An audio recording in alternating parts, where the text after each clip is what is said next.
Breaking news from South Africa, where the United States is preparing to wind down major HIV program funding that has supported millions of people for more than 2 decades.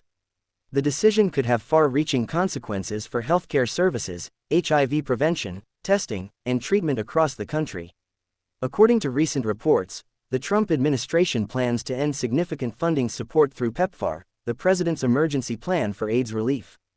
PEPFAR has invested more than $8 billion in South Africa since its creation and has played a major role in fighting HIV and AIDS.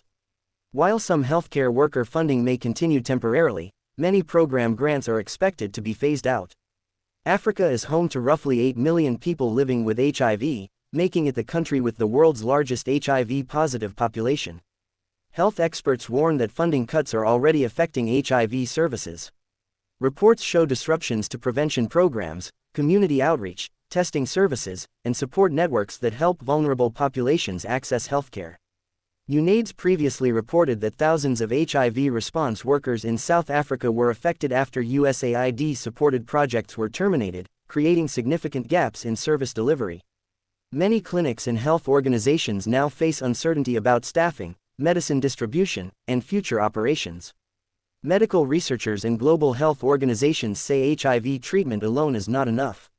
Testing, prevention campaigns, education programs, and outreach services are critical for stopping new infections before they occur. Recent studies suggest that reductions in HIV funding have already contributed to declines in testing and prevention efforts across several countries. Experts fear that years of progress against HIV could be reversed if support systems continue to weaken. South African authorities have been working to reduce dependence on foreign aid and strengthen domestic healthcare funding. Previous emergency funding measures and bridge plans helped soften the impact of earlier aid reductions. However, replacing large-scale international support remains a major challenge. Healthcare leaders say cooperation between government agencies, international partners, and local communities will be essential in maintaining HIV services. As the United States shifts its global health strategy, South Africa faces a critical test. Can the country maintain decades of progress against HIV without the same level of American support? The answer could shape the future of one of the world's most important public health battles. Stay tuned for more international updates.